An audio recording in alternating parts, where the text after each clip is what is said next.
Dear Elaine, these days paint themselves on the bottoms of my shoes, leaving small dewdrops of color in all the places I've been. And for a while it bothered me. All the evidence of what I was doing, where I was going, it felt completely lackluster to what I had been previously. It's only been recently that I've realized this color is actually better described as who I am becoming. For a long time I hurried myself through this, putting shoes on in the car, eating while walking, coffee cups and travel mugs. My days were all candy-coated in the sugary addiction of running out of time.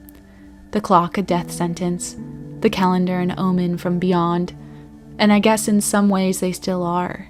We do all die one day. But that's not why I'm writing, Elaine.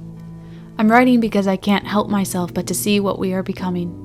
Stripped away from clocks and calendars, away from travel mugs and forgotten shoes, it had been so easy all my life to slip into this current that felt right.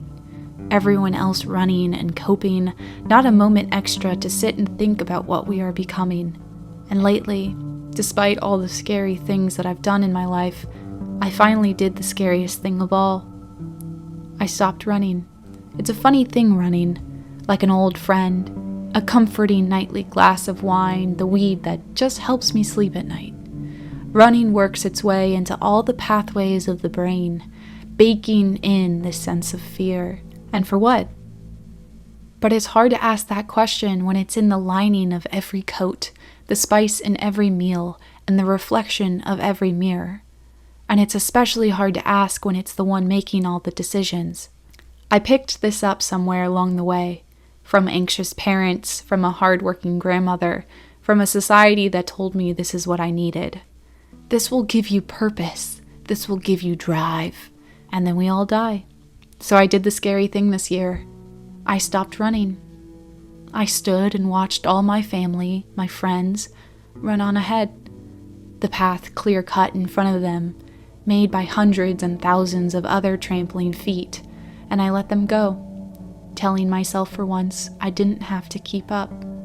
In the beginning, all this paint showing where I've been seemed like a joke, a stab in the gut, a reminder that I let everyone else get so far ahead. It wasn't until I started asking where the path even is going that I realized what this is all instead. I read something somewhere that growth often feels like loss. And these days it strikes me solidly as true.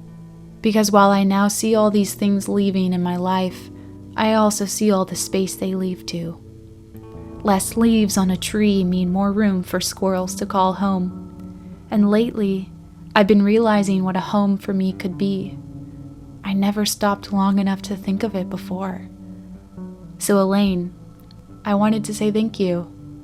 Thank you for offering the shade and shelter I needed to stop long enough for a breather, to realize I've been chasing and following, not exploring and wondering. So maybe I'll get back to running one day, or maybe I won't. But lately I've been looking around at my life, all the decisions I've made, this reality of mine that long ago felt impossible.